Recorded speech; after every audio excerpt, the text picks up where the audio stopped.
name is Oliver Henderson. I'm associate faculty with Somatic Voicework Institute, and we just had a technical hiccup. These things sometimes happen.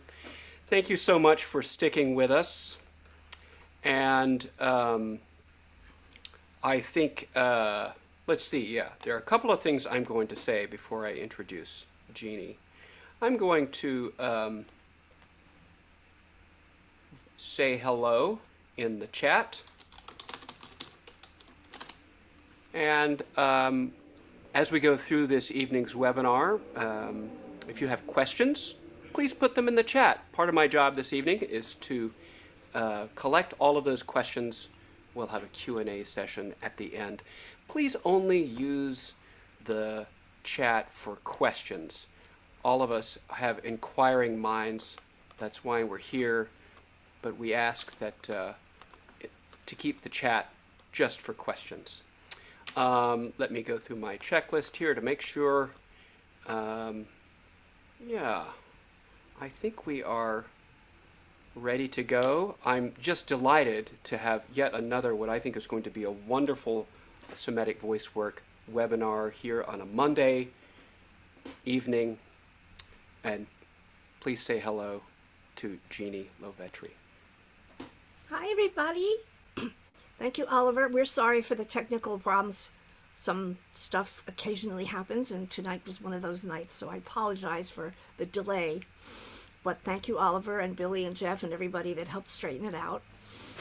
This is going to be a fun seminar of different topics that people have requested. We always like to do the hot topics that people are interested in, and this is one. It's one of the ones that I really wanted to have as a topic as well, because people ask me about this a lot, and I talk about it pretty frequently, and I've been asked, well, what is manipulated singing anyway? I don't really know what that is. And honestly, why should you know? I mean, it's a voice thing. So in the handout that I sent you, I did my best to explain. In somatic voice work, we stick to, as much as possible, what the body would do on its own. And if we ask the body to go past something that it would do on its own, which in singing we are going to do, we do that gradually in small increments over time. So your body can get used to it. It can acclimatize itself to what you're asking for. Maybe because my first training was dance, and I started out at 3 with dance classes.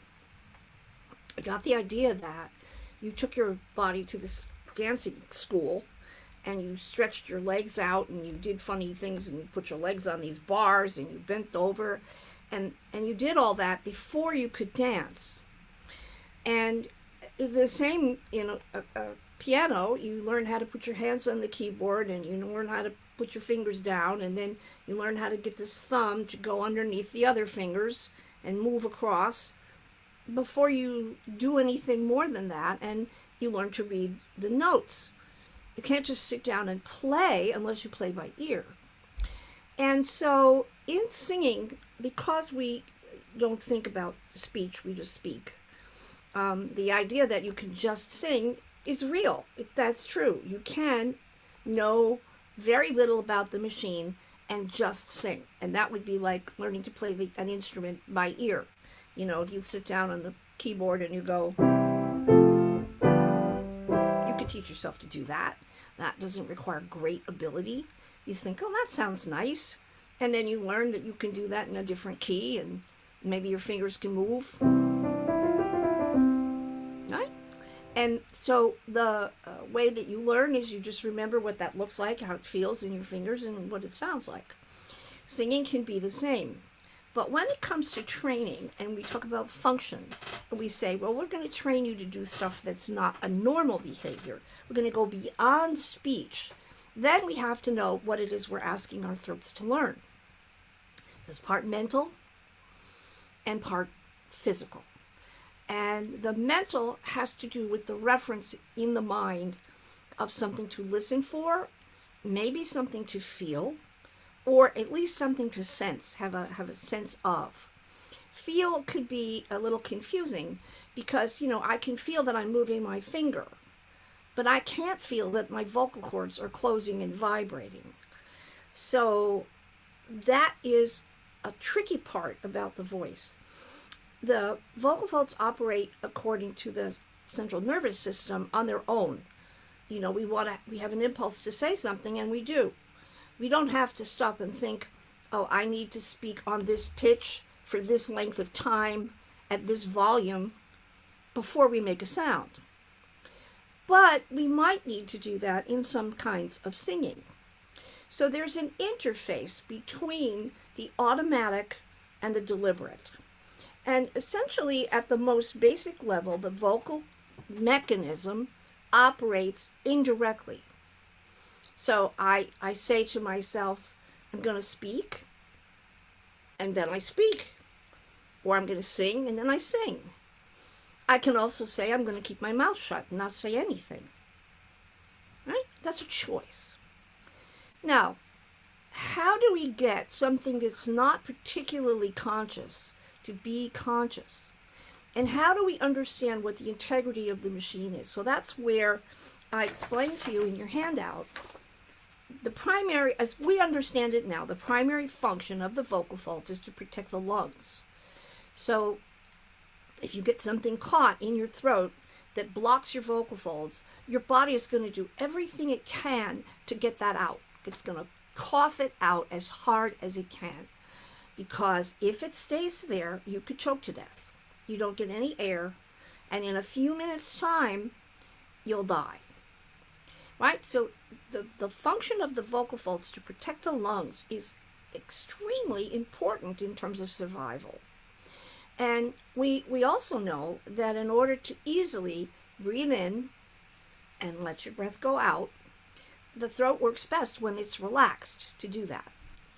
So then we have to interface with the central nervous system again in the fight, flight, freeze programming, which is in the old brain, the reptilian brain, the limbic system, which you have no control over. So if you are in an accident and your body goes into shock, you can't decide, oh, gee, it's inconvenient for me. I'm just going to meet my friend in a few minutes. I think I'll have the shock later. It goes into shock because it does. So when we're singing, if we're going to audition or we're going to start a performance that's brand new, we might be nervous. And that affects our breath. It affects our ability to breathe. And if we're scared enough, we stop breathing. That's the mechanism. We freeze. And then it's like, and, well, then you're not breathing, right? So the process of learning to control the voice is also learning to control that response as much as possible so that it's a kind of a biofeedback. You learn to use your breath to bring your heart rate down and center and relax yourself deliberately in spite of being nervous, which requires diligence, to say,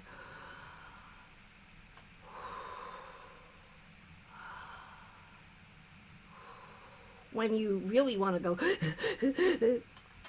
isn't an accident, okay? So then there's another factor, which is depending upon the kind of sound you make when you speak and sing, your larynx position in your throat could change. So the muscles that move it up and down are there so you can swallow and yawn.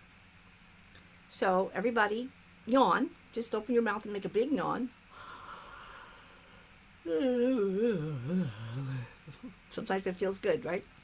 The larynx goes down because the jaw goes down and we make a big space and the oxygen goes in, right? So this has always been used in classical singing as a way to get the throat to relax and open. So everybody yawn in and sigh out. Okay, now that's nice if you can do it. You get a nice kind of comfortable sigh, like if you just sat down in your favorite comfy chair. Okay. Now the other direction that the larynx can move is up, which is what happens when you swallow. So if you put your finger in the middle of your throat, you might find your Adam's apple, and the guys have an easier time there than the women because it sticks out more with the guys. When you swallow, it will go up a little bit. So see if you can find that little V-shaped notch and swallow.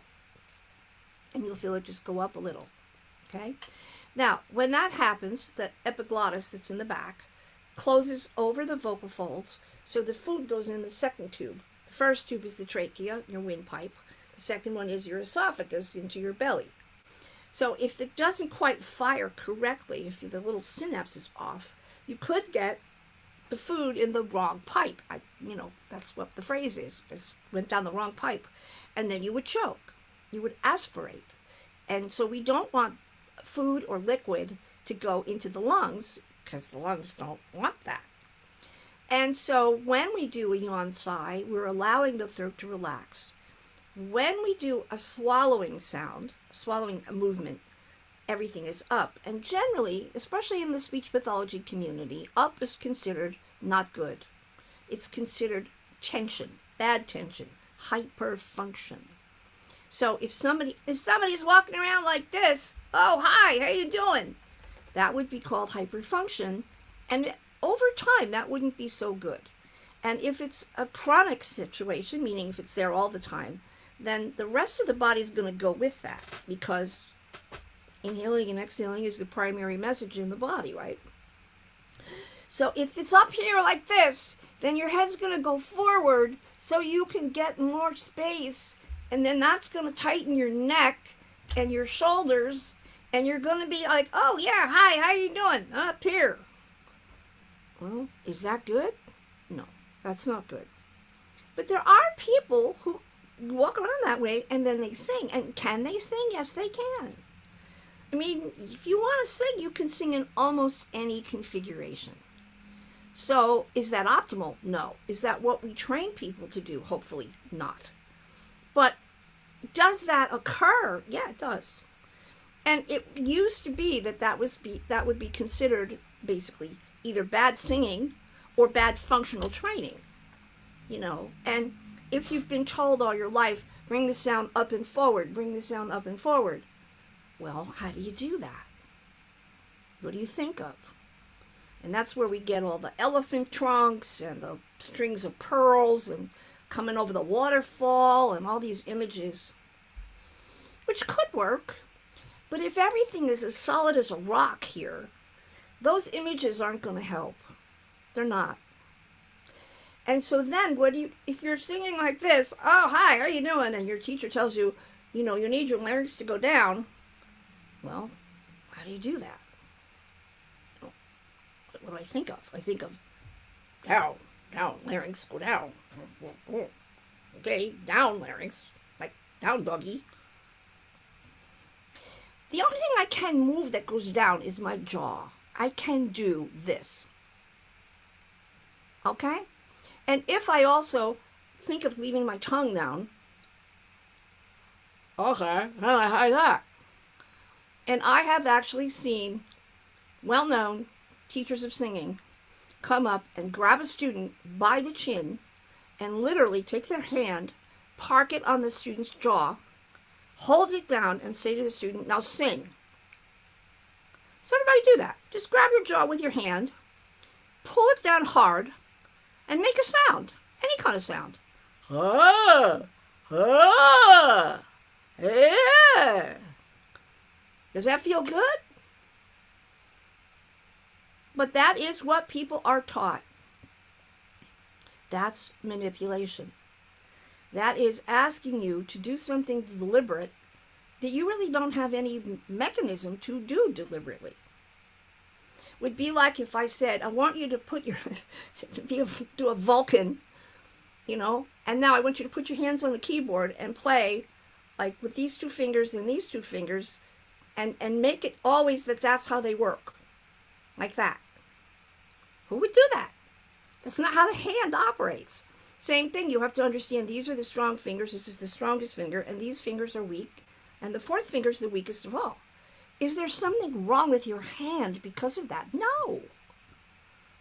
So in us, if we go up into what we call head register or loft or mode 2 or whatever else label you want to put on it, Is it weaker when you're on the low side? Yeah, it is in everybody. Everybody. Not just in you or your student, in the world. Ah, ah, ah. All right? So if you're asking a student to do that and they give you a weak, breathy sound, that's normal. Is that something because the student is stupid or the student has no aptitude? No. It's like trying to play fortissimo on this finger on lesson 2. Doesn't work. That's why it used to be that you would learn to move your fingers on the keys one at a time. Okay? Now, maybe that's old-fashioned. I don't know. Maybe people don't teach that anymore.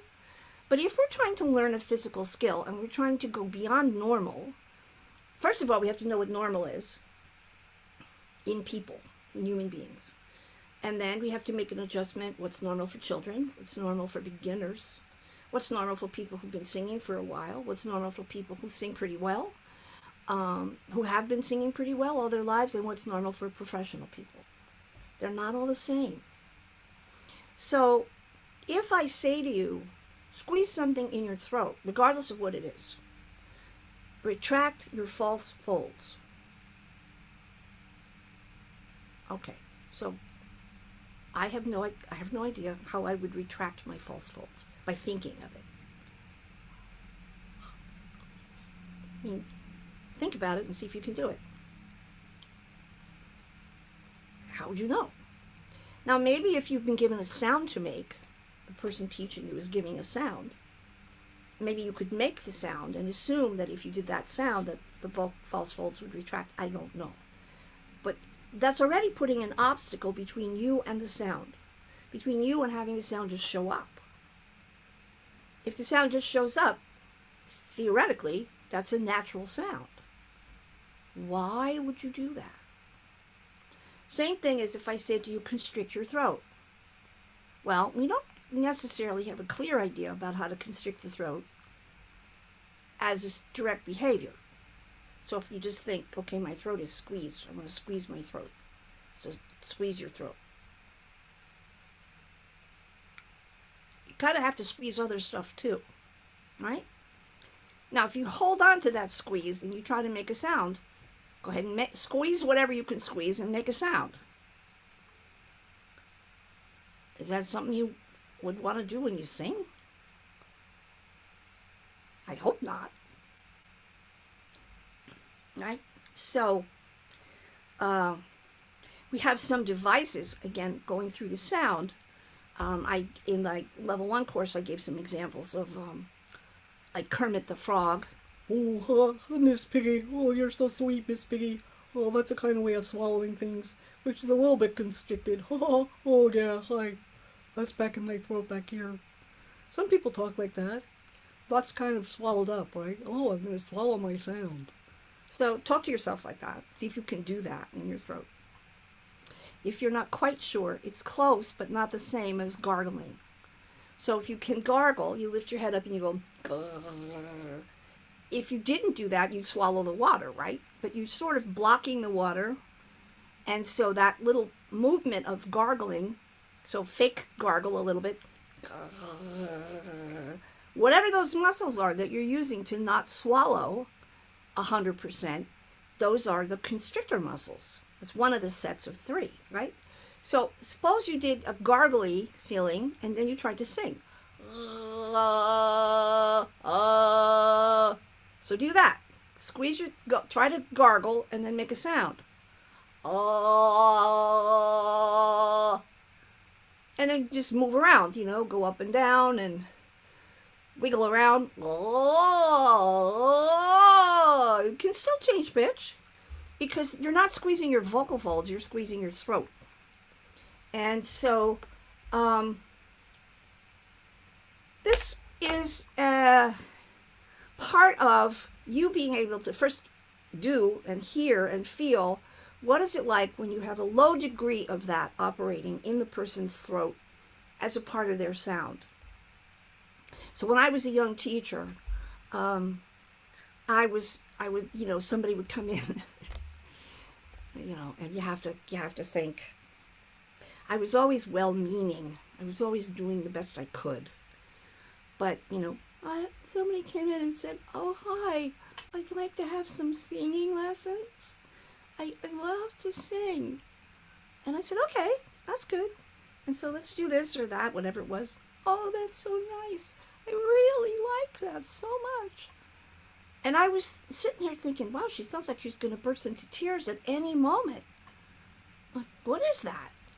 Well, I mean, that is a suppressed cry. This is a person who something happened in their life where they should have cried and they didn't, and it, oh, got swallowed. Oh, yeah, that was so nice. Oh, I just love that sound. Wow. I didn't have enough knowledge then to really look at what that was. It's the same thing of, "Hi, I'd like to learn to sing. Yeah, I love to sing." "Okay, yeah, uh-huh." And you think, wow, they sound so angry. I was like, "Oh, that was great. I had such a great time." You did? I never know. Right? That gets parked into the body as a behavior, and then they sing through that. Now, if you're teaching from resonance and breath support, and you think, well, maybe we can just get the sound to come more forward, and you don't address what's there, the person who's got that behavior is going to have to manipulate because the whole system is locked. It doesn't move. So if we go, like you're going to be a pirate, everybody do that. Right? Now, I'm going to say, make the sound come forward, dear. Make it go up here. Don't lose your pirate and see if you can do that.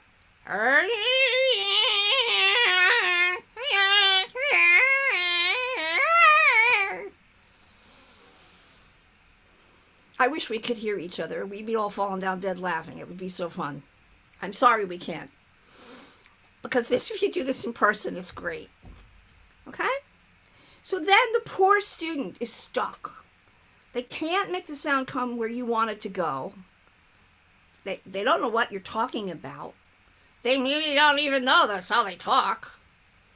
And maybe they don't have any vocal fold issues. Maybe they haven't lost their voice. They haven't had nodules. They don't get laryngitis. They just want to learn to sing, and that's where they talk. And they come to you, and you don't know what to do with that.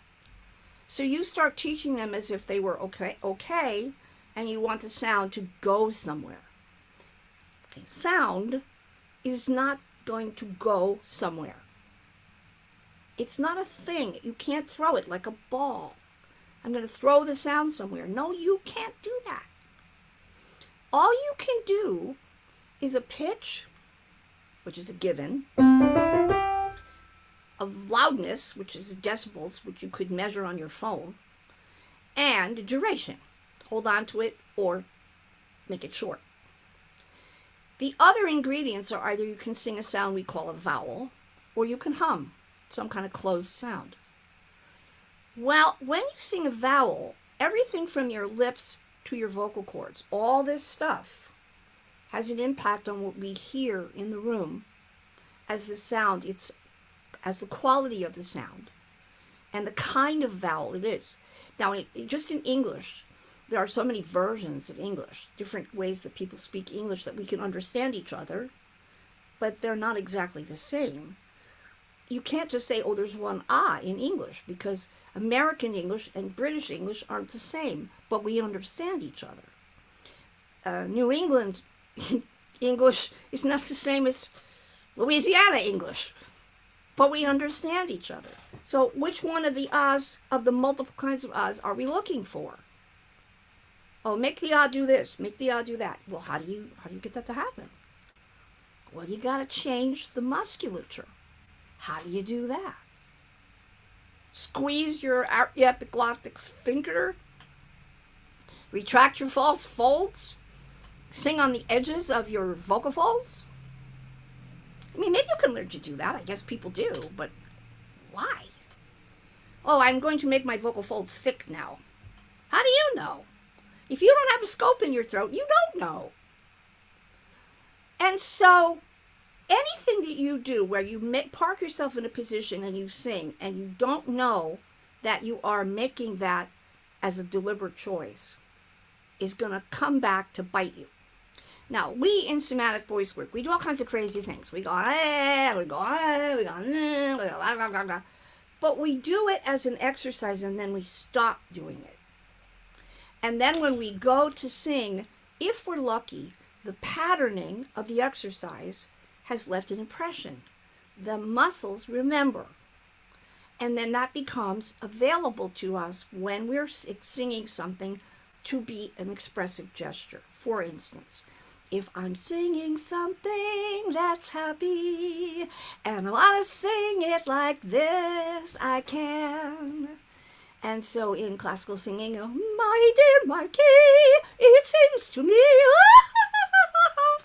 that's different than if I'm going to sing, oh, I feel so sad, I feel blue, oh, poor me. That's not the same shape, not the same quality. If I'm like, oh, he feels as if first formed them, my heart is broken. Okay, I should be able to make those changes. But if your training says you make this sound this way and you never make any other sound, that's the only sound you make, don't change it, then you're stuck in a box. So either way, you've manipulated your throat into a place where you're locked in. And then, after a while, either the singing becomes inexpressive, which is the best negative option. It's just like that person sings the same all the time and isn't harmful or bad, or you start to have musical problems, vocal fatigue problems, you have all kinds of issues that impact how you sing. And then either you sing around them, which we intuitively will do at first, or you get to a point where you can't go further, and then you have to see a speech pathologist who knows the voice, and maybe a singing teacher who also knows how to work with you after you've been to the speech pathologist to correct your function, to get you back to normal function. Now, we talk about normal function, even though I have a slightly impaired left vocal fold. If I think of normal function, I leave myself alone and go all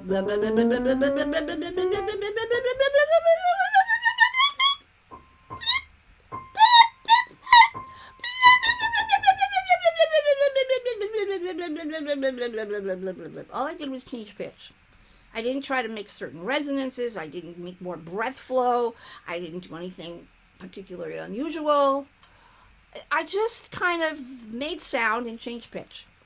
If I can't do that, something in here is preventing me from doing that. Could be my vocal folds. Could just be the muscles in my throat. Which muscles? I don't know. There's lots of muscles involved. And it could be my neck muscles too, on the outside. Could be my jaw. Could be all kinds of things that impede the freedom of the mechanism. So if you say to your student, you must go and then sing, they're going to have to manipulate something somewhere. Or you must always sing with this sound, the or the or some other choice, forward nasal, whatever. So that's what it means to manipulate. Now, if you can do it, leave it alone, and it stays, it becomes muscle memory. If it's not too extreme, it might be fine. But the more extreme it is and the more you stay there, the less you can get out of it, then it's not so fine. And so there are many factors here. We're talking about natural, habitual, normalized, athletically beyond normalized, and then your particular tendencies as a human being, and then the repertoire that you sing, and the range and demand of the repertoire, and how long you stay in it, and what the emotional impact of that is, and if you're singing commercial music, how the amplification is impacting what you do. And that's just off the top of my head. That's not including the lyrics and the meaning and the pitch range of the song. It's a very complex system to run. And even a highly skilled singer has to practice, if the song is challenging in any of those ways, to get it so that it feels fluid. So once you're a very good dancer and your body responds to you, you can put your leg up in the sky and have a conversation. If you work with a new choreographer, you still have to learn that choreographer's gestures in their body. What did they do? How did that choreographer want? Like right now we have the Bob Fosse show, Dancing is Back. Fosse's choreography was quirky because he didn't have a background in traditional ballet.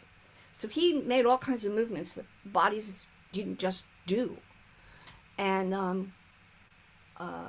if you really get into dance in different ways, if you can see the patterning in the dancing, you can tell the difference between a Joffrey dancer and an Alvanelli dancer, or a Balanchine dancer.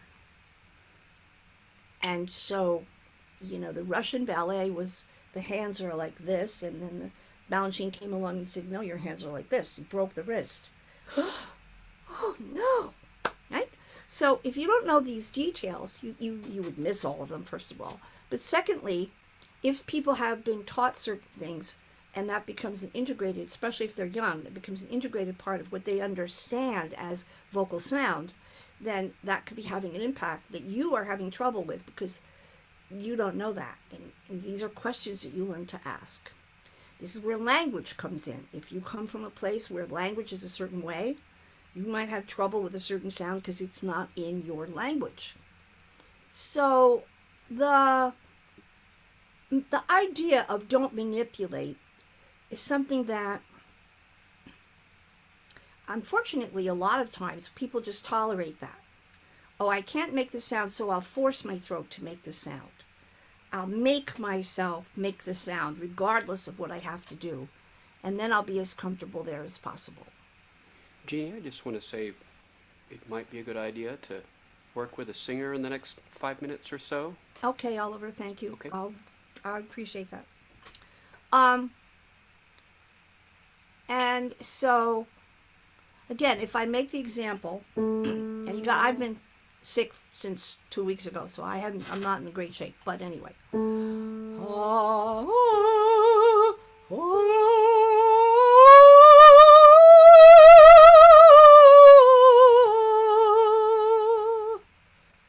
a lot of people would say that's not so bad. I mean, it's not wonderful, but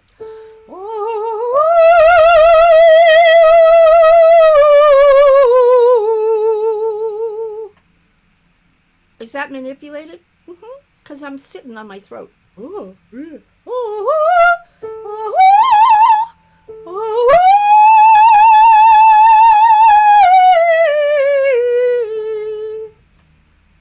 That's a lot of work. But I could get used to it. Right? If I leave my throat alone,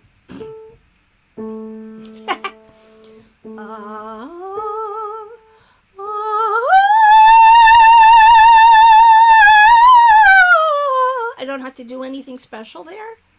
I just go up and move around and then come back down again. Because I'm not really forcing my throat to go someplace where it doesn't want to go.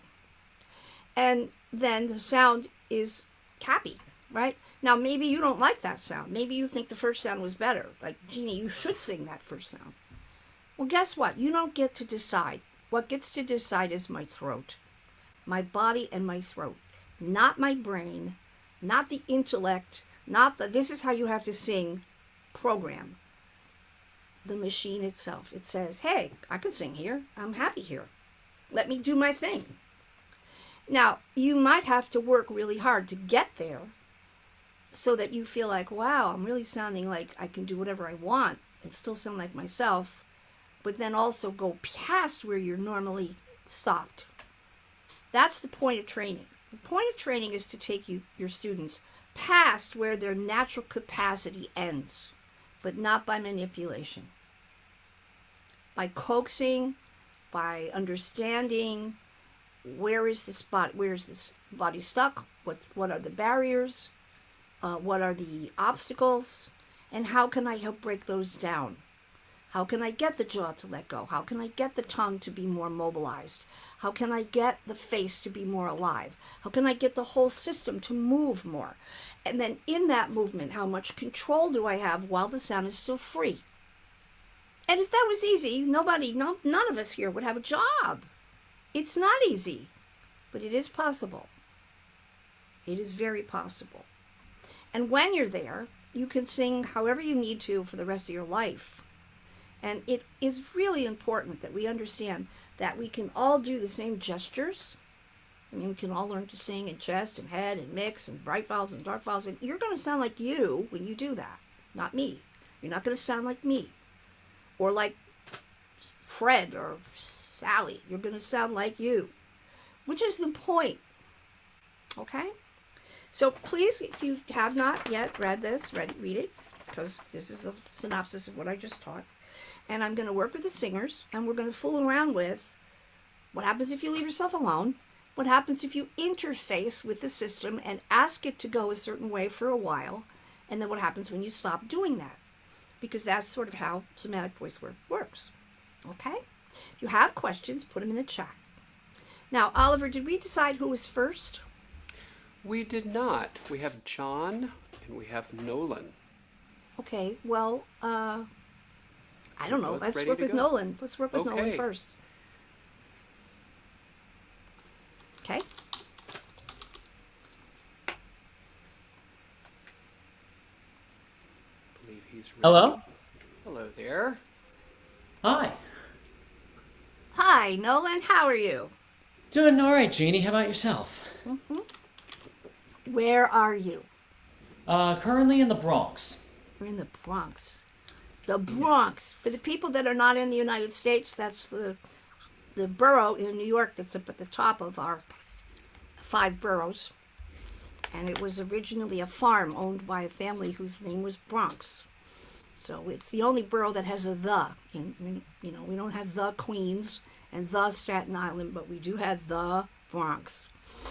And so that's a cool place. Now, Nolan, what kinds of stuff do you sing? Primarily musical theater, but also a lot of like R&B soul. I also have country cuts as well. Been venturing into rock, and in particular, whilst I had 70s rock in my book, a lot of 80s rock. I worked a lot with one of the teachers that you've trained, Michelle, and one of the Oh, songs okay. she did was Mr. Roboto by Styx. Okay. Okay. So All yeah, right. I like to be as well rounded as I can. Absolutely. That's a very good thing. So let's just sing something simple to kind of get things going. Can you do 5-note scale on the vowel E twice? E, and just be as comfortable as you can.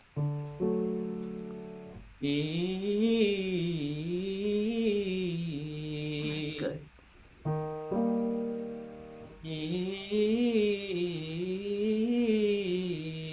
Mm-hmm.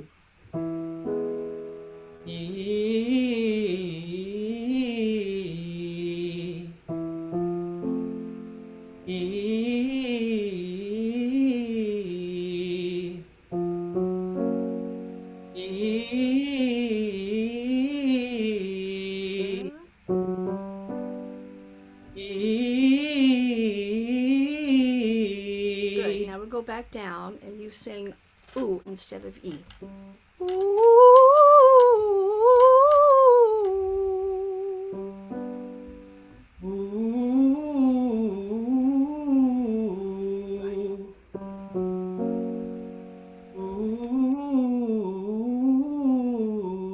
Good.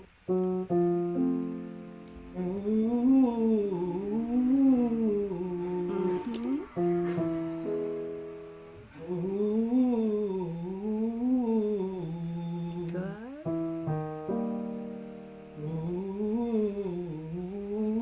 Good. Now change to ah.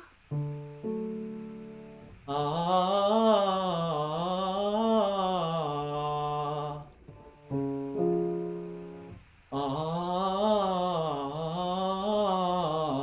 Good. ah, Can you do it a little louder?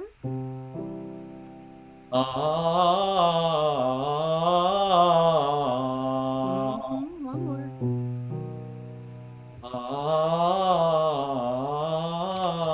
That's good, Nolan. ah. Okay. Now, how long have you been working with Michelle? I've been working with Michelle for about 4 years now, since about 2019. Okay.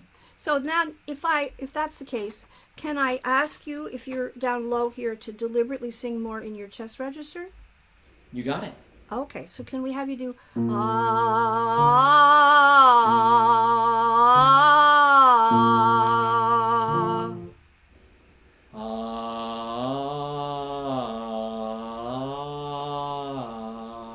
Okay, can you do it louder than that, or is that as loud as it gets? I can go louder. Okay, so I want you to sing it a little louder than that. Good,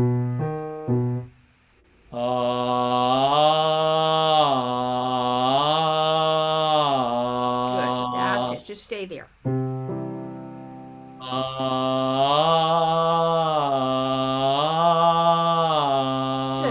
Now, the reason we're sliding is so that you can make the sound as smooth as possible from one note to the next, up and then down. Okay, so really think about the slide.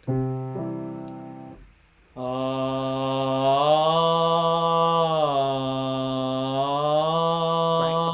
That's good. Good. Again.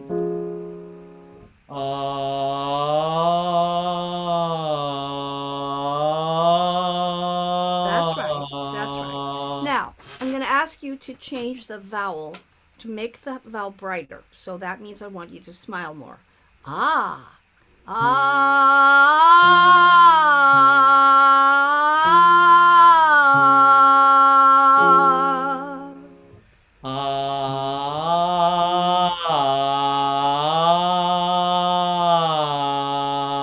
Yeah, that's really good. One more.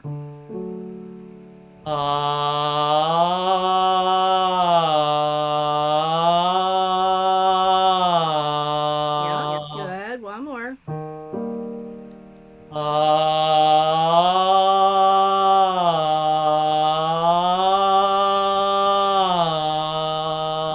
Now, is that difficult? Um, no, I wouldn't say so. There's conscious thought to make it louder, but Right. it's not terribly hard. Okay. So, do you ever practice making this sound as an exercise? Um, no, a lot of my exercise independently is wait, do you mean to make it louder or to make it brighter? No, both. Do you ever practice in this pitch range, in chest register, at a loud volume on this vowel? Admittedly, no. I have not been doing that. Okay, so you need to do that. Okay? Because your voice is a very lyric voice, it's beautiful, but you could use a little more oomph, and it comes from what you just did. Okay? So I don't have a lot of that in my voice either. I had to learn to do that, but it helped a lot when I learned to do that. It really helped everything. So this place, my voice doesn't do that on its own. I have to make it go there. So now, Nolan, I'm going to talk to the teachers. Is that okay? Do you mind? You got it. So, teachers, there isn't anything wrong with what Nolan was doing when he was singing. It was fine.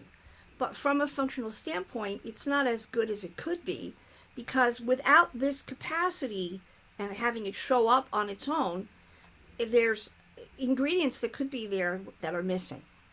Okay? Now, we don't want too much of this, because then it goes the other way and it gets too chesty and too heavy, and then you get different problems, but still problems.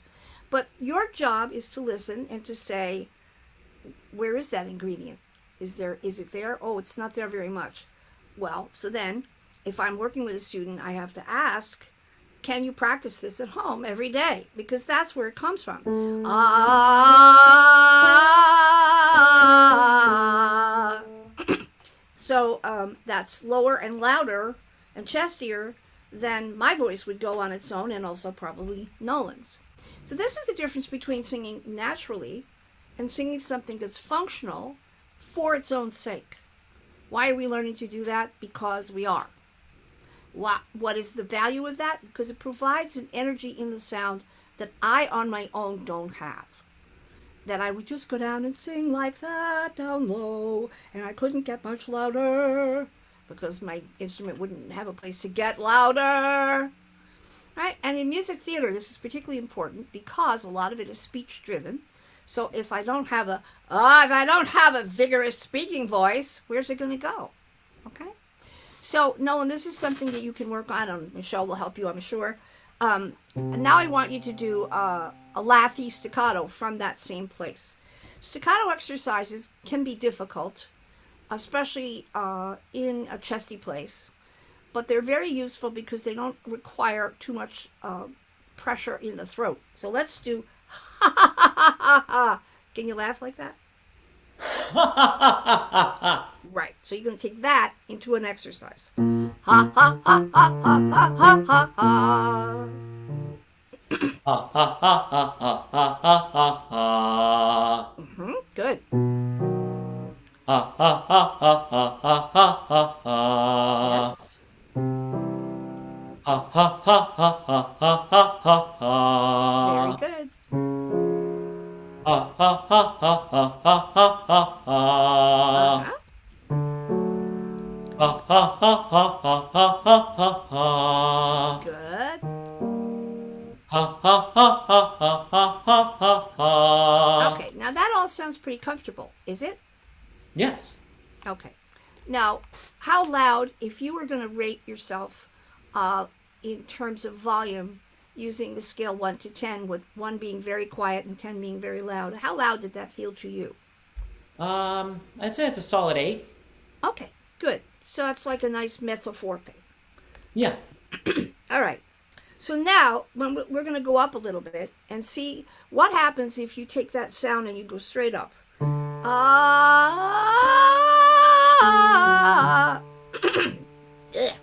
You try that.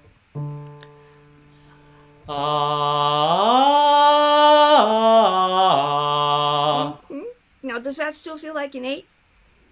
I feel like it might have gone a little bit down to like a 7, but Okay. Keep it as close to that as you can on both notes. Now,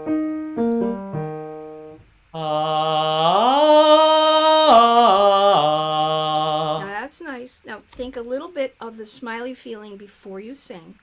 Ah.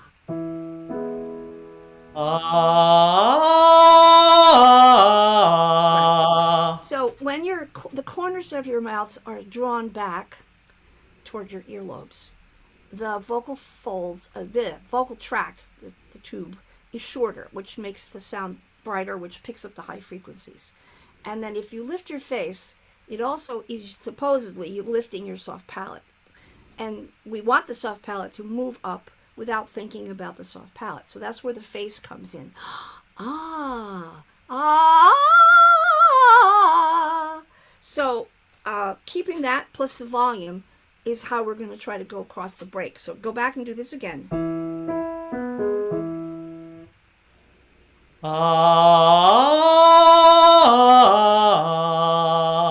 That's good.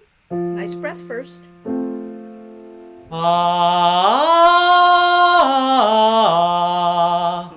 Now try to keep your face smiley. Yeah,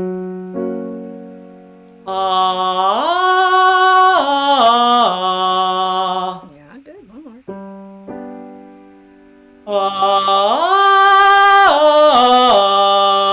Very nice. Do those feel comfortable? yeah, it's No, feeling pretty they good. don't sound. They don't sound like they're strained. Okay. Now, since this topic is about manipulation, the sound that you were doing, I would say, doesn't sound manipulated. And for those of you that are classical, this is not a classical resonance. This is not the kind of sound a tenor, a classical tenor, or even a classical baritone would make on purpose. It's not like there's no choice involved here, because this is the sound that music theater singing asks for, especially now. It's not the only choice, but it is a common choice. Okay. So, Nolan, you did a really good job. Now, deliberately, we're going to make your throat go in a direction that it's probably not used to going in. And we're going to try holding your jaw down a little bit. So, put your fingers on your chin and pull it down. Okay. Now, without releasing your hand, sing ah again.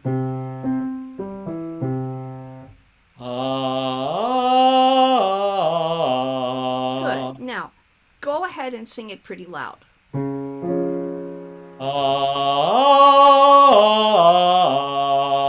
Yeah. Slide up.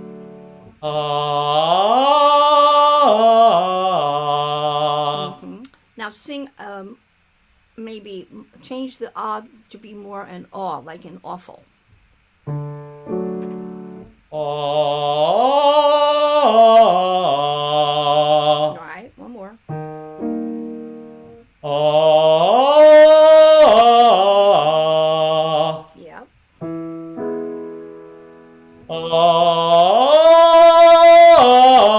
oh, Good. I know that's tricky. Do one more.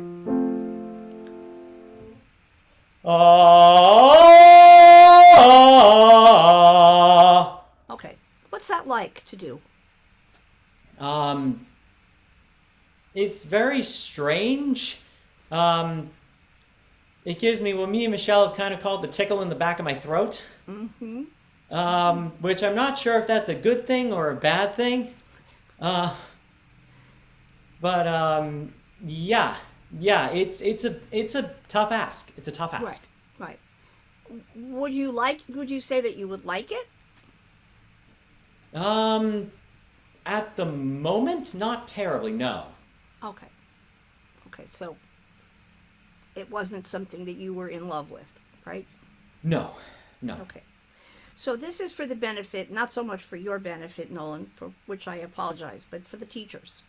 Because when you have been trained to make a classical sound, this is closer to what a classical sound would be. It's not necessarily exactly the sound, but it's closer. But you get that sort of oh kind of feeling in the sound. And it does make the sound a little richer in terms of harmonics.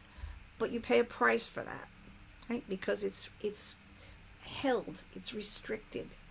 And once you take your hand away, if your jaw stays in that position, it's the same sound. So when teachers are asking students to do something over and over and over that has they have a preconceived notion about the sound has to sound like this instead of the throat has to function like this, you get into a lot of trouble. And that's why there are people who go around singing, I sing everything like this because this is how I was taught to sing. and then you think, what was that sound? That doesn't even sound like a person. Um, and it can go. It depends on it does any direction it can go in. It's not just one kind of singing. There currently is in jazz, strong pull to a soft, light, breathy sound. So everything is like that. Just everything is like that. I just want to sing like that because that's easy. But then that's just as bad because that is just as repetitive and stuck in a box, right? And so I lose the individuality of the voice and of the singer, right? So now, Nolan, if you were going to go higher, how comfortable are you in terms of high pitches? Like, where do you feel that you can go that's your high range? Um, the maximum that I feel like I can sing 8 days a week and not die is like a B flat, like a higher B flat, like oh, but Right. nothing up. Okay. Okay. All right. So when you're doing your pop rock stuff, that's like the high pitches that you could get to? Yeah, yeah, and even then, by my own admission, I tend to pop up there. Sustaining is a matter that I have to work on. Okay. Well, that also has to do with your chest register. Because if you don't have enough of it, it will make it hard to get the oomph you need up high. Yeah? You got it. Okay. So let's work on this, not as a manipulation, but let's work on it to ask your throat to go someplace past where it would normally go, but a little at a time. So the first place we want to go is back to the bottom, and we're going to do that very bright ah again. So we're going to do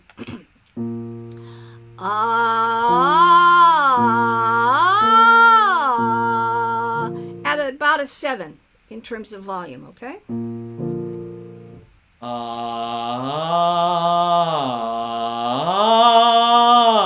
Right. So you want to see a little bit your front teeth. Ah.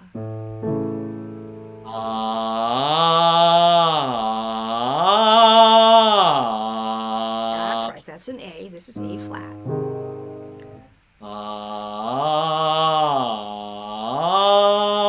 Right. Let's get one more. Ah. Right.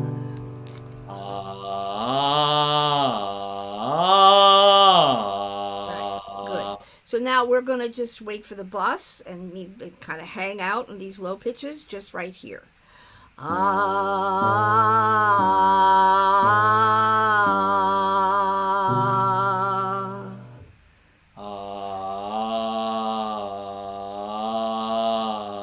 Right. Ah. Right. So this has to do with the nature of the instrument of whoever it is that's singing for you. So in a light lyric voice, even in a baritone, there isn't a lot of natural chestiness in the sound. So is there something wrong because of that? No. But is that something that would be useful? Yes. So this is where you cultivate the function for the sake of cultivating the function, like you cultivate moving these two fingers independently. Why? Because that makes you play the piano better. That's why. Okay? You're doing great, Nolan. Go on. Ah.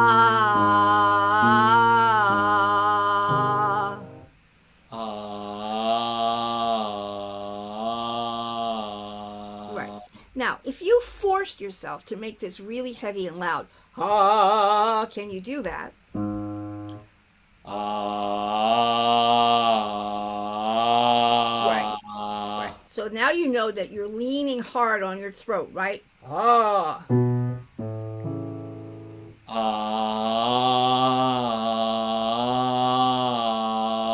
Now, Ah. how loud is that? That's pretty loud. That's getting closer to that's like a nine. Right. I'd say decent to strong nine. Right. Okay. Now, if you kept doing that, that would make you tired vocally. Yeah. Okay? I mean, your throat would go, hey, why are we, what? So the idea here is the volume you were working at before is useful. This volume is manipulated and not useful. Right? And again, this is for the teachers. So the degree here is what's important. If you ask the student to sing at a 7, it could be helpful. But you got to ask the student where it is. You don't decide. Oh, you should be able to get louder. Who said? How are you supposed to know?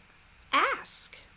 And if the student tells you that's a 7, accept that as fact. Okay? If you say, oh no, you can do a 9, come on. Usually that's not going to help. Now, of course, there are exceptions, but you got to ask yourself, why does it have to be louder right this minute? Because honestly, over time, it'll get louder by itself, over time. And so that's where the instrument begins to assume these characteristics on its own, right? And I can tell you that because mine did. And I can make these examples to you. Believe me, when I was young, I could not have done that if you paid me. If you asked me sing louder on those low notes, I was like, sorry, that's it. I could sing louder in chest up higher, because that's a normal function too. Because when we yell, usually we yell in chest, and usually it's high, and so most people can go, hey, unless there's something wrong with their throat. Most of us can try to get the bus. But is that useful for sustaining stuff? No, not particularly. Okay? So the idea here is to build this from the bottom up without fatiguing the vocal folds. And that requires that you be patient. Right? That's why we ask and then we wait. Now, Nolan, so far that was really good. Without the manipulation, it was really good. So we're going to go back and do the octave, no, the fifth and the octave. So we're going to do ah.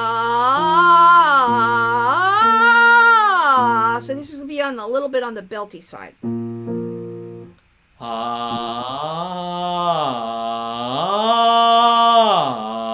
Now make sure that the fifth doesn't get softer than the first note. Keep the breath pressure steady all the way through.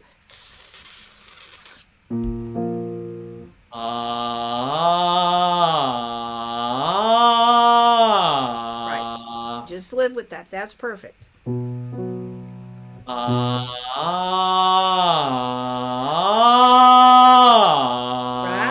Good. Good.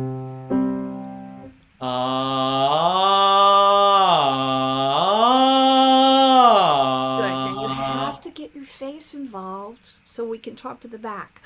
Ah. Yeah,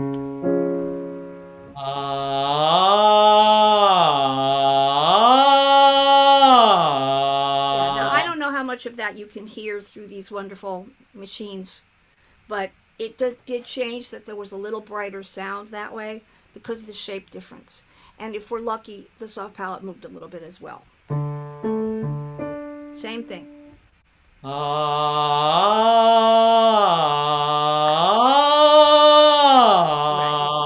So what we're doing here is we're trying to take more of the chest register up without doing too much mix. Is that clear? Yes. Good.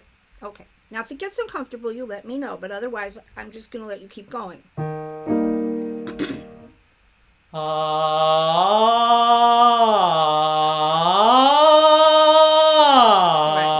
Right. That's good. That's E flat.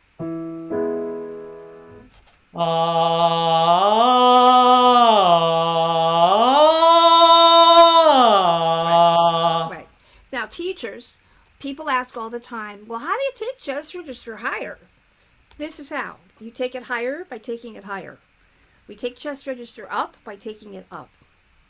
Okay? So you need to understand that this is a register function and the pitches are involved here. We're not trying to have him back off and get a lighter sound, which is mixy. Although, maybe we want that, right? So it isn't like one is right and one is wrong. We need both. Especially if he's going to do pop rock music. He can't just always sing light mix. He might need to drive the sound a little. So up to around a F sharp or a G, he needs to make that connection, right? Now, you need 5 minutes?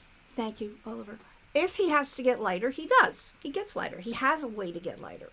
And so I don't want to give you the impression that that's not what you want. You do want that. But I also need this energy, because if he's going to get above the B flat, it's got to have oomph here. F sharp, G, right?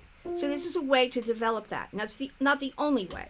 So, Nolan, let's see if you can do an NG here. So let's do, oh, this is the wrong pitch. Let me do a different place.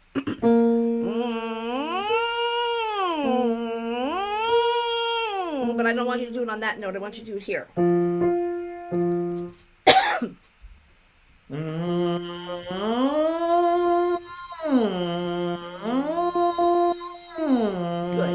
Good. So now you have to take a deep breath, and while you're singing this, keep the breath pressure as steady as possible. Use your belly muscles a little bit.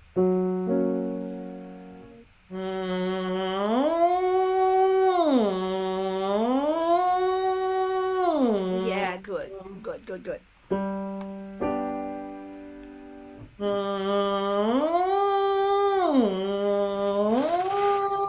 Yeah. Now, your high note is good, but I need you to stretch into it. So I want you to open your mouth straight down a little more. Right.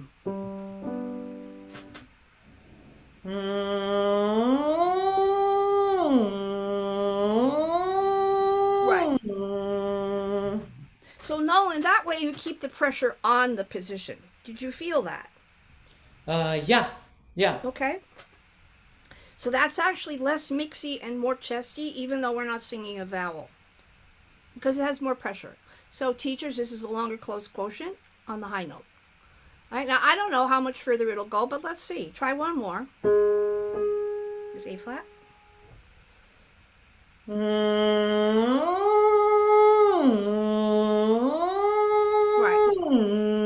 That's not bad. Try to do the first note, the very first note, as loud as you can.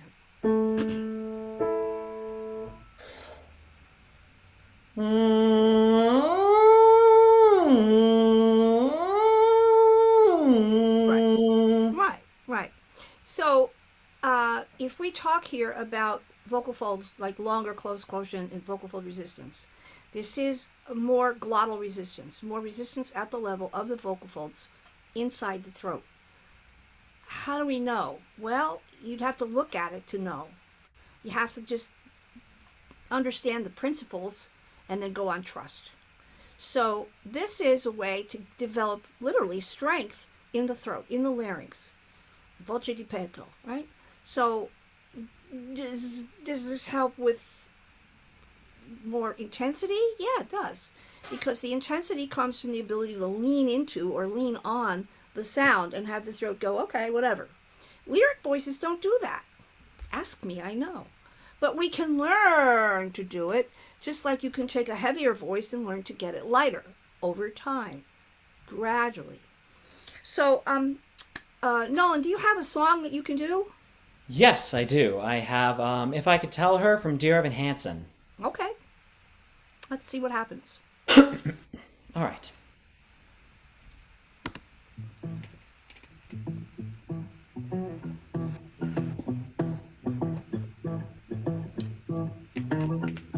Here we go. But he kept it all inside his head. What he saw, he left unsaid. Though he wanted to, he couldn't talk to you, he couldn't find a way. But he would always say, if I could tell her everything I see. If I could tell her how she's everything to me. But we're a billion worlds apart. I don't know how I would start if I could tell her. If I could tell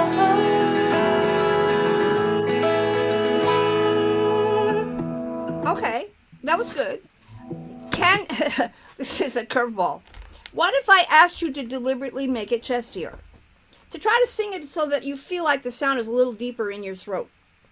Okay. Just say it. Say the words for me. But he kept it all inside his head. What he saw, he left unsaid. See, when you speak, you got a lot of that energy in the body and the sound. When you go up, it gets so light that we lose some of this. And I don't want to lose it all. Right? So if I could tell her is different than if I could tell her, right? Because then it gets light enough so that you lose a little bit of the resonance of it or the energy of it. So sing it again and see if you can come closer to where you just spoke. Okay.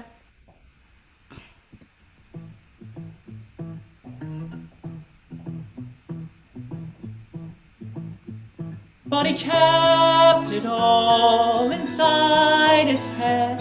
What he saw, he left unsaid. And though he wanted to, he couldn't talk to you, he couldn't find a way. But he would always say, if I could tell her everything I see. If I could tell her how she's everything to me. But we're a billion worlds apart. And I don't know how I would even start if I could tell her. If I could tell her.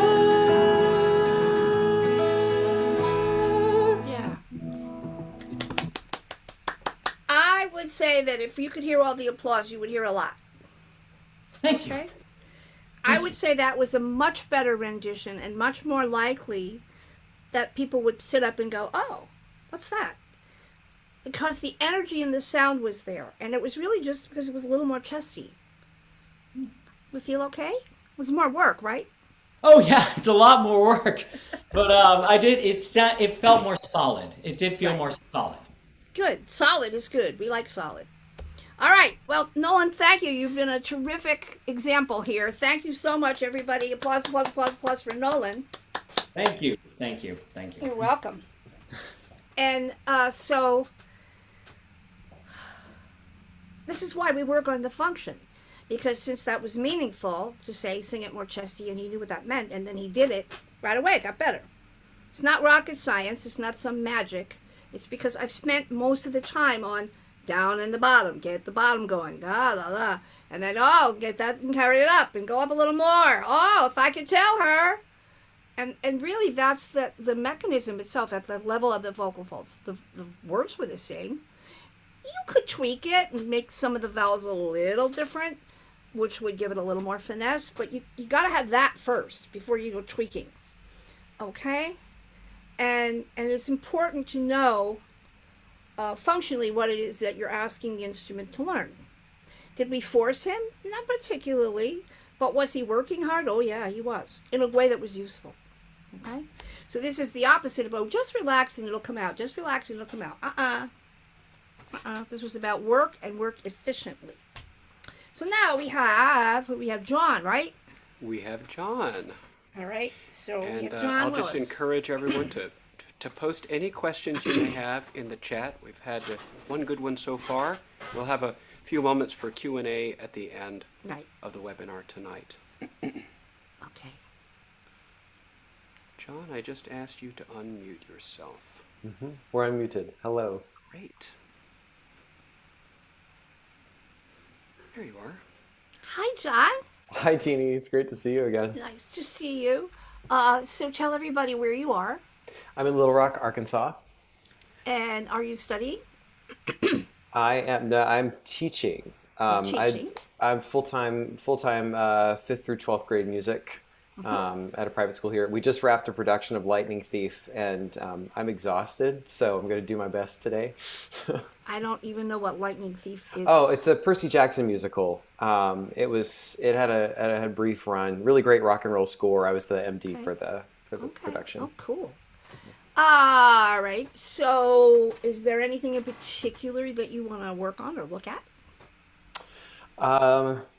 So I had a pretty transformative interaction with you at the end of level 3 this summer, and largely had to do with some tension in the tongue and in the throat that I couldn't figure out where it was coming from or how to unburden myself. But I'll tell you that I had the opportunity to sing. First time to sing with an orchestra, and I sang a Josh Groban tune, that Believe song that's popular around the holidays. I think it was in the Polar Express, and the rep just required me to sing it with a different sound than I'm used to. And a lot of what you were working with Nolan on was recalling some of that. And I got to work with another Somatic Voicework teacher who lives here, Sarah Daly. She helped me so much through that. But I mention that because I've just been continuing to discover more about my voice that I never had access to. I'm 43 now. I met or worked with you at 42 this summer. So anything to continue to strengthen that the chest, bring it up a little bit higher. The song that I prepared it's a ballad. It's a Harry Nilsson ballad, Without You. And I typically really struggle when I want to sing a little bit more powerfully in my upper register. It's like I have to flip. I also get the tickle in my throat when I go up. So just a little more confidence and a little less defaulting to like a head mix when I have to go high. Please. Okay, let me just take a moment to teach about this tickle thing. When I did the research with Dr. Titsa in 1999, and they were trying to figure out where vibrato comes from, and they stuck electrodes in my larynx. When the electrodes were on the cricothyroid muscle, the head register muscle, I was able to do the test all the way straight through up to 15 hertz, and I didn't feel any discomfort.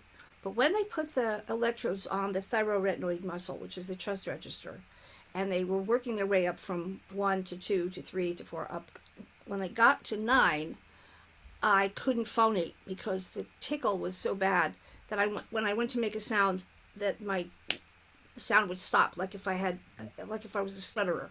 It was like, and I could feel this electrical stimulation from the inside corner of my right eye all the way down to my collarbone, which on the left side, which was cricothyroid, I didn't feel anything. So when I asked Dr. Smith, he was the laryngologist who poked a hole in my throat, why that was, he said, well, it's referred nerve pain, nerve stimulus. It didn't hurt, it was just uncomfortable. So that the stimulation of that muscle, the thyroretinoid muscle, the vocalis, the main muscle of the vocal fold, was so strong that I couldn't make sound. And that tickly feeling is when the chest register is firing and it produces this tickle. It's a real thing. And it's also why if you go past that too much, your throat will literally shut off. It'll just go, whoa! And that's the body saying, no, sorry. And this is something that we flirt with a lot when we're singing. We flirt with both the fear of letting go in the throat, which feels like, really the most vulnerable thing, that you could just lift your head and go, I surrender.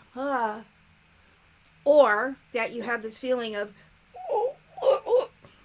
and the body argues with that, rightly so. It says, wait a minute, I'm trying to protect the lungs here.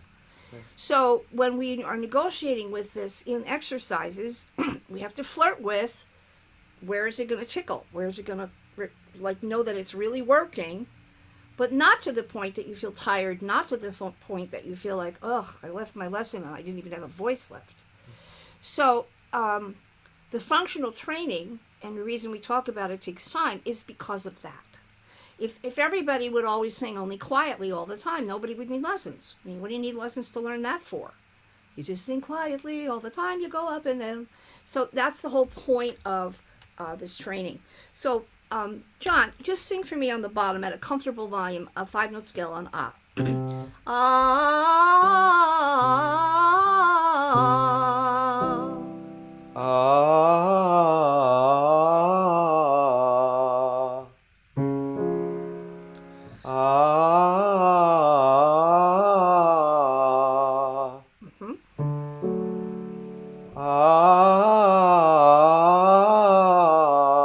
Good. Now deliberately, just a little bit, brighten the ah. Ah.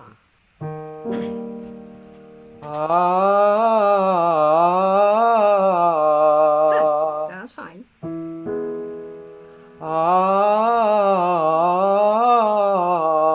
Right. So now you're going to help yourself get to that pitch. Ah.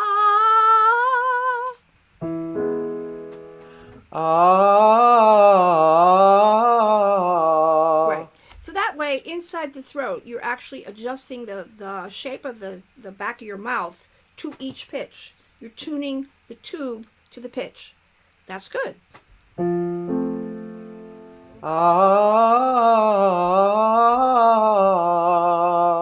Now, how loud is that on the 1 to 10 scale? About a 7, maybe Good. 6 or 7. Good. So stay about that loud.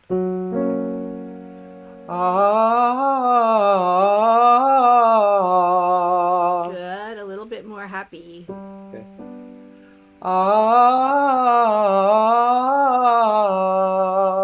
Good.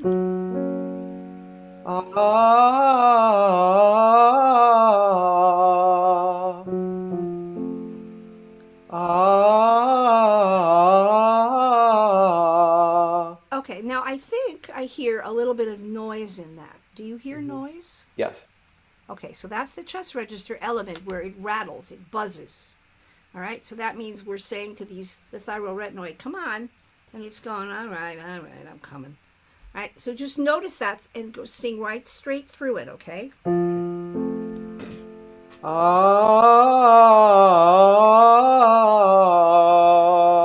Good. Now keep your valve don't let your valve get too soggy. Okay.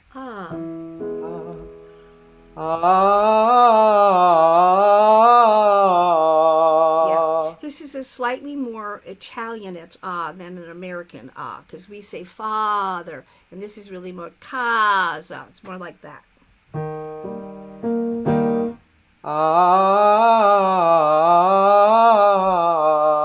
that gives us a little bit more high end vibration. Picks up the top. Okay, good. So now we're going to slide back and forth on the 5th and the octave.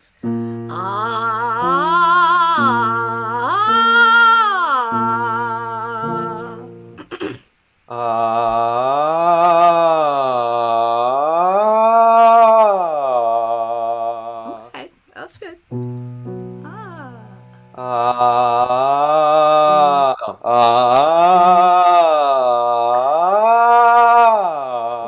Right. So that bright shape on the top is going to be a little bit of work for you to do. So go ahead and make that happen. Yeah, I'm coming under every time. That's okay. That comes from singing chesty and it feels a little bit heavy. That's why I want you to brighten the vowel.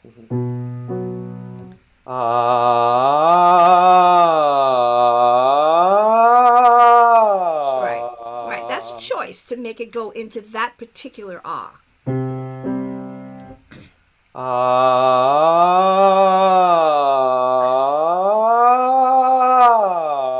Good. Ah. Now, try not to lose your face. Okay? This helps. So, I love to sing. Oh, love to yes. sing. Ah.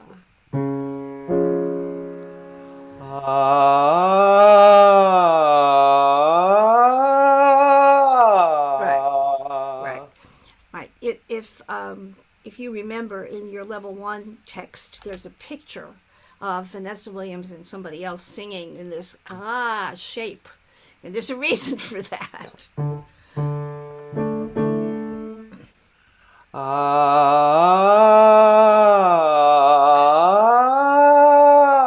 Ah. Good. Now, on the way up, does that feel like it gets softer or lighter? Does it mix more? That time, yes. Yeah, it does sound like that, right? So, not that there's anything wrong with that, but it's like what you said.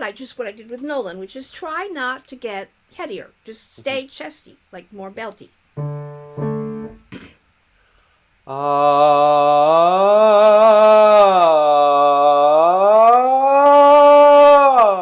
Right, right, Ah.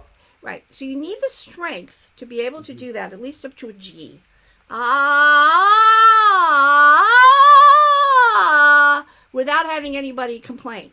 So that's something you have to work on a little at a time. And since you're tired today, it may not be the best day to do that, but that is what you need. Try one more.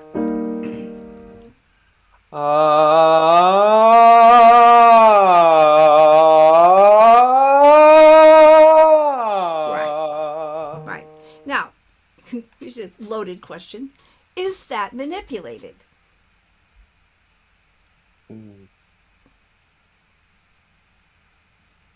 I don't know. Right. It's in between. Because are you asking your throat to do something that it probably wouldn't do on its own? Yes. But are you paying a price for that? No. No. Because you have to just use your breath, you have to open your mouth. It's not like you're going, ugh! Right? So Right. this is where the conditioning element of things to do this and be able to stay in it happens over time. And we're only on an E flat, we're not on the B flat. You know, we're not trying to take it 5 notes higher, maybe 1 or 2 notes higher, right? But if you don't do this exercise done this way in this pitch range on these volumes, it doesn't get stronger on its own. Why would it? You don't talk there. Nobody talks there. Nobody talks there. Right? So this is like the equivalent of a dancer doing an arabesque or the leg up in the air. It's not normal to do what you just did. It is possible, though. So there's a difference between learning to do that where the dancers spend hours and hours and hours and hours stretching their legs until it's nothing for them to lift their legs up. But they don't do that on lesson 2. So for you, because this is a little bit beyond where you would normally have gone, this is something that requires some conditioning, right? So if we're going to talk about singing up high, you know, how you're going to get there is first you have to get there where it's lower. So you just did it. So let's do it again. Okay.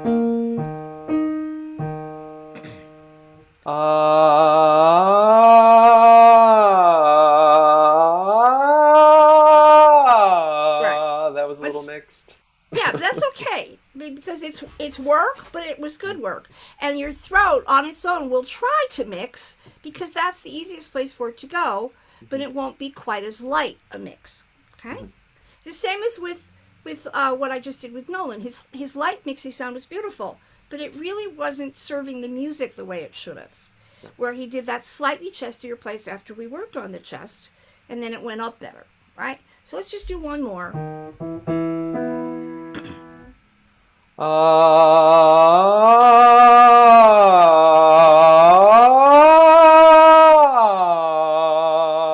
Okay, that was pretty good. Can you just do the octave?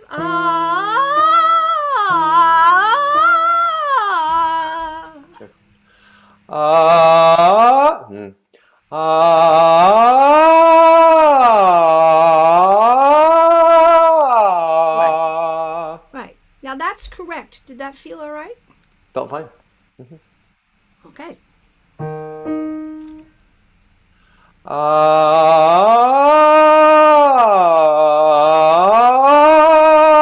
Better. The second one was better than the Yep. first because it was a little Yes. more open. Yeah.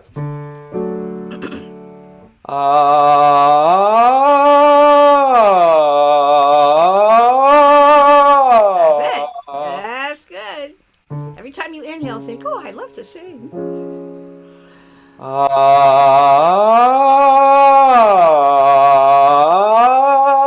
That's it. That's it. Now, you don't have to do that for the rest of your life in everything, but just until you get this position on the ah, you have to do it enough so that it becomes automatic.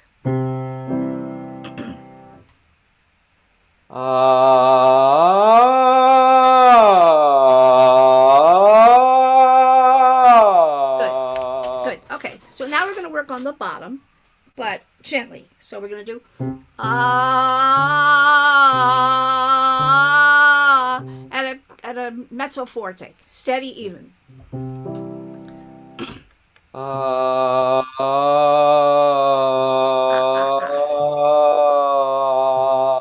Right. Put on the you Italian in the head and say ah.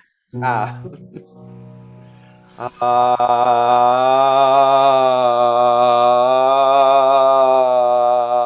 Yeah, that's good. One more.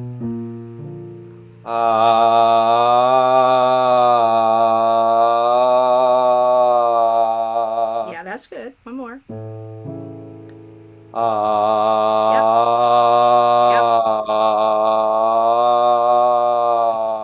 Yeah, that's the basement, but that's a good basement. I once went to see a performance of Meredith Monk and 3 other singers, 2 of whom were working with me, so the 3 of them. And I apparently, when I went backstage afterwards, the first thing I said was, oh gosh, that was so beautiful. I thought you all sounded so wonderful. I loved the whole thing. And your avals were all so good. And the 3 of them cracked up laughing. And they said, oh, you're such a voice teacher. And I said, why? What did I say? They said, you're talking about our avals? I said, oh, I'm sorry. I thought, oh, yeah. Anyway, this is good, John. Stay there. Ah.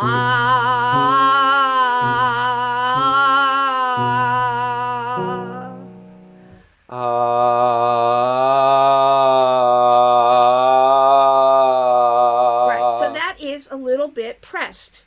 On the scale of from breathy to pressed, it's more toward pressed, but not in a terrible way. But it is leaning on, this is glottal closure and saying a little bit. Right? So that's going to give the boost on the top. Right,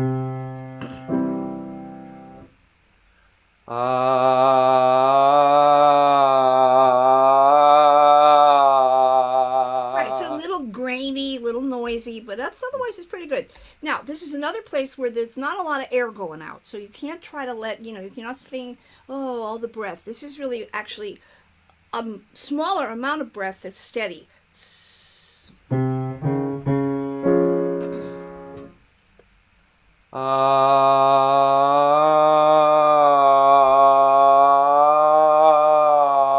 Right. Now, let's do staccatos from right there. Ah, ah, ah, ah, ah, ah,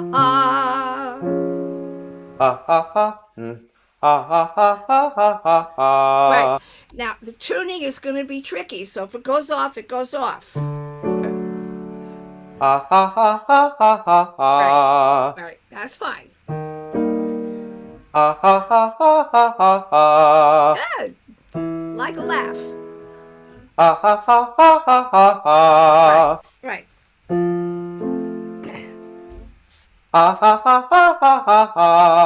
Yeah, it's fine.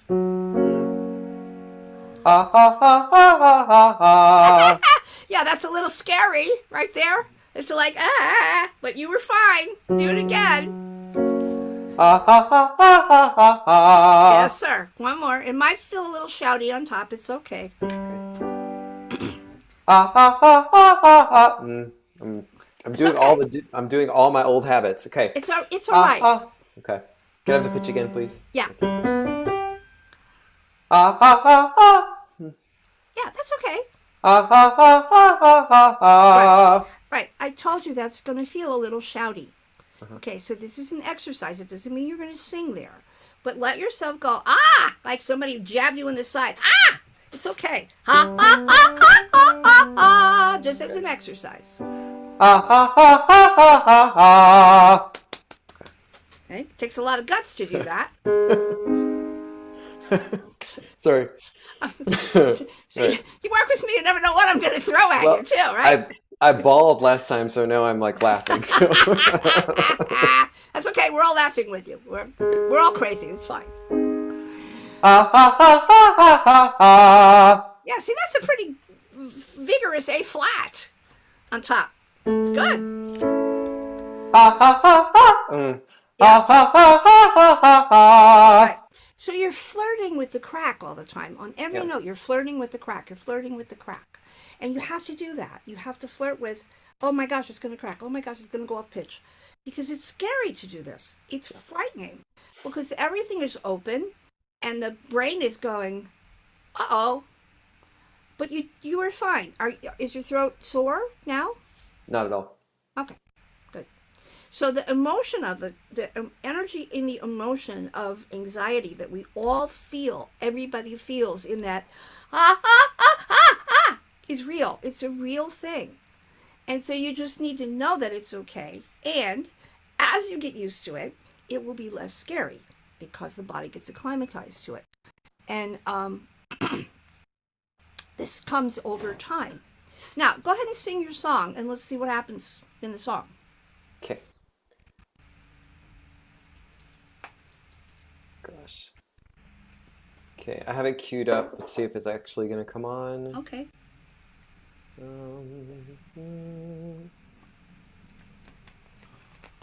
Okay. Got lyrics to cheat with. Okay, I think it's going to happen. Okay.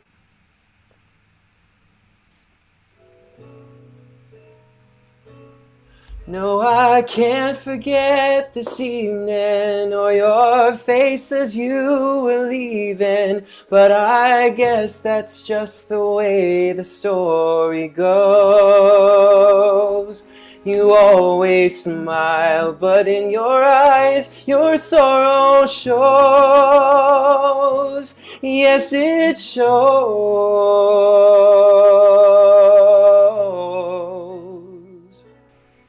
I can't live if living is without you. I can't live, can't give anymore. Can't live if living is without you. Can't give anymore. Okay. So And that's this tired is, as well. well, yeah, this particular mix is like halfway there. Okay? This is not like you didn't try hard enough or, oh, if you just gave it more breath support. It's like it's not quite ready yet. So in this moment, if you had to sing this tonight, the first thing that I would say to you is take it down. Like maybe even just one step. Okay. The second thing is deliberately try to sing it more like you were a country singer and make it more nasalized. More, can't live if living is without you. Can't live, can't give anymore. Because it wants to go, it wants to relax. And this is not, relax is not where it needs to go. And the third thing is, even though I work a lot in chest, you can sing it headier. You can sing it more mixy. So first of all, let's see if you can find that in speech. Say the words. No, I can't believe you're leaving, right? With more country western? Well, a little bit. Okay. I can't. No, I've forgotten the words. Oh, Sorry. well, I can't forget this evening or your face as you were leaving, but I guess that's just the way the story goes. okay, good. Now, the piece that you sang it is way higher than that. So, can you talk it where you sang it? I can't forget the feeling. I can't forget the feeling. Well, I can't forget this evening, though your face says you were leaving, but I guess that's just the way the story goes. Okay, that's closer to where you have to sing it. So pay attention to how it feels and how it sounds, and do it again and a few times over so you get the sense of that. Well, I can't forget this evening, or your face says you were leaving, though I guess that's just the way the story goes. Okay, now that's still not energized enough. It's still a little too relaxed. Can you make it more exaggerated? I can't believe, I can't believe, I can't believe, I can't believe. Okay. Well, I can't forget this evening, or your face says you were leaving, though I guess that's just the way the story goes. Okay, now what pitches are you singing that on? Do you know? It's like an A flat. A. That's A flat, that's A. So can you sing it? A cappella? Sure. Just the first two phrases.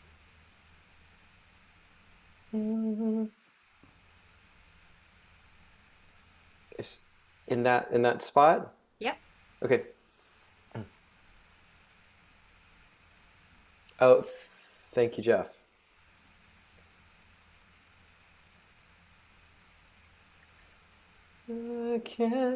I can't forget this evening, though your face as you were leaving. But I guess that's just the way the story goes. You always smile, but in your eyes your sorrow shows. Yes, it shows. Okay, stop, John. What was that like? Well, I wasn't breathing. Okay, I know. It was. I mean, it was certainly easier. And well, I think I'm getting some of what you're talking about as far as not being quite so like relaxed and open. Not if you want to go where you want to go. This Right. is about being able to lift your leg up into the sky and have a conversation with me while it's there.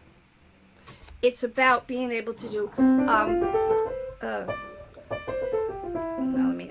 won't be able to do it.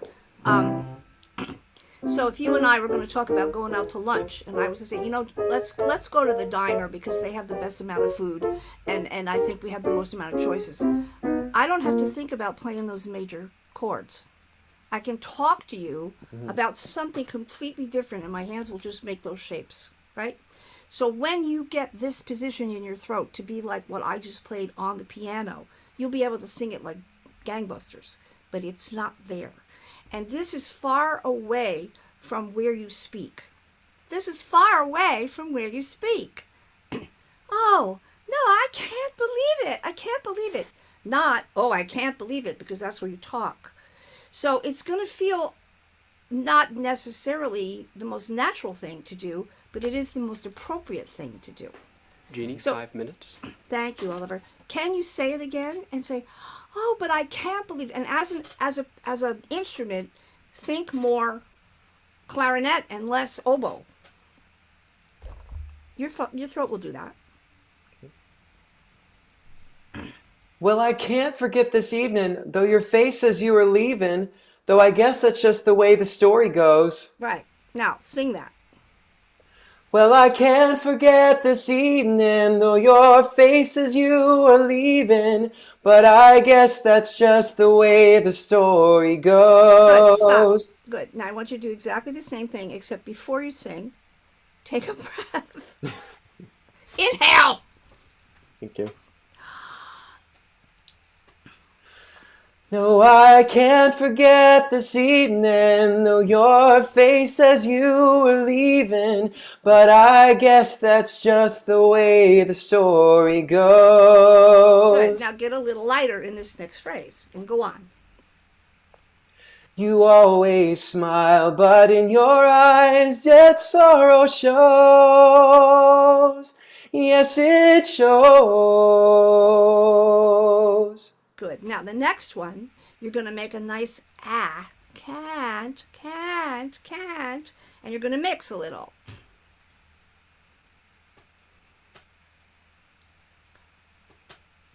No, I can't forget. You want more ah?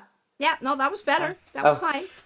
No, I can't forget this evening, Though your face says you are leaving, though I guess that's just the way the story goes. You always smile, but in your eyes, your sorrow shows. Yes, it shows.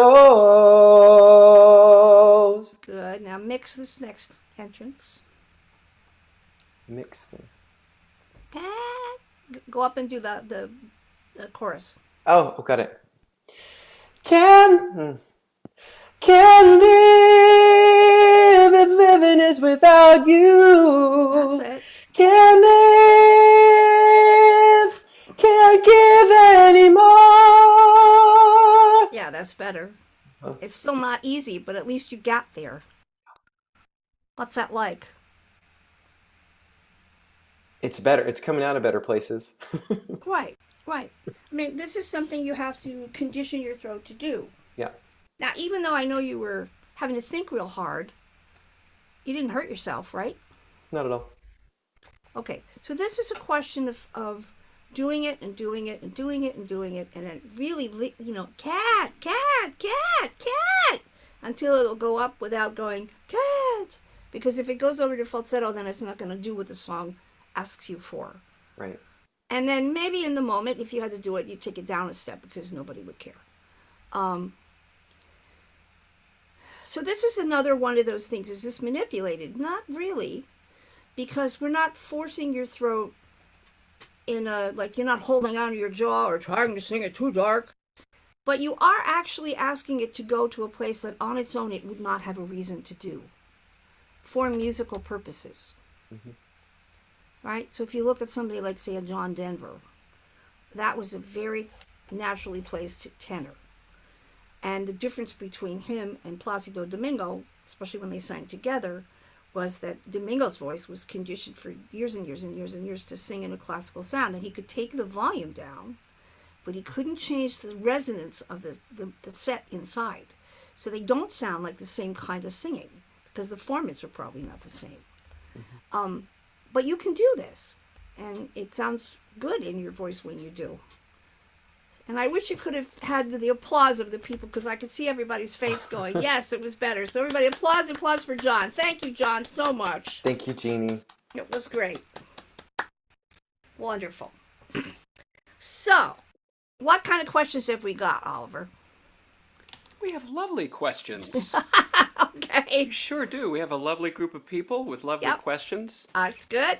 I'm actually going to start with the very last one that was just posed, because I think anyone who hears this work will often perhaps have this question. Mm-hmm. Why is Jeannie asking for the short ah sound, as in cat? And that question came just moments ago when you were asking for ah from John. Okay. The ah vowel is right in between in the vowel chart. It's in the middle. It's not as bright as E or small, and it's not as dark and open as ah and o. It's in the middle. So if we're going to get a mixed resonance or mixed position, and that will also help the vocal folds, that vowel is very useful. But there are many ways to do an ah, as I discovered the first time I worked with people from Chicago.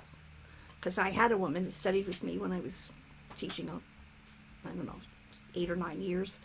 And I said, I want you to sing as in cat. And she said, cat.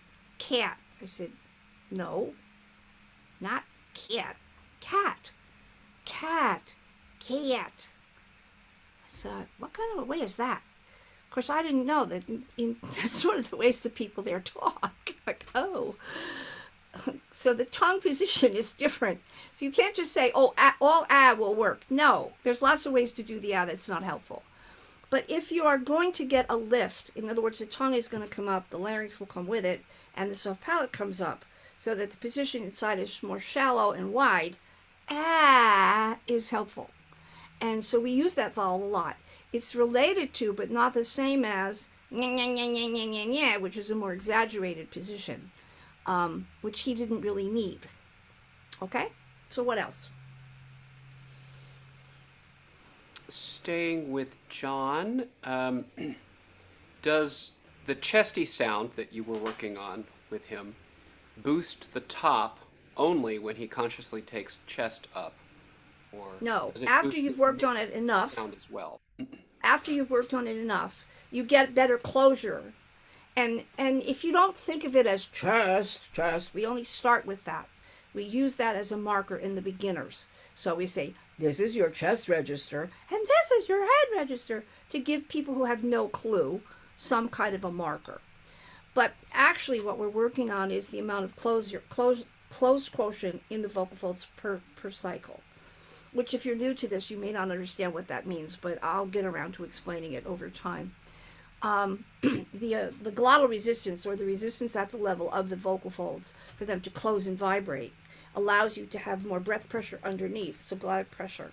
And then that, over time, gives you the connection through the middle with a little more, whatever you want to call it, ping, zing, ring, point, focus, edge. It's got all kinds of names. But you need that in order for the sound to carry or cut. And so this is I guess in a way you could say you're isolating vocal fold behavior from laryngeal behavior, but I mean, I can't prove that to you.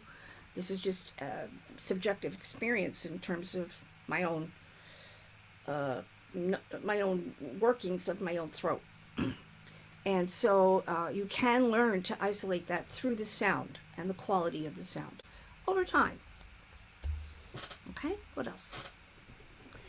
I believe this question came from when Nolan may have been singing, but it may have come from either, because you were working with some chest isolation below C. Yep. I have a student who doesn't speak loudly, so not surprisingly, his chest voice has been slow in arriving. He cannot sing loud in this same low pitch range that is below C if I ask for it. I've been expecting it will come with time, but asking for volume usually means he pushes. What to do? Well, you don't necessarily have to go down that far. You could go a little higher and just ask for things that he can manage, particularly the closed sounds, the SOVTE stuff. So on the straw.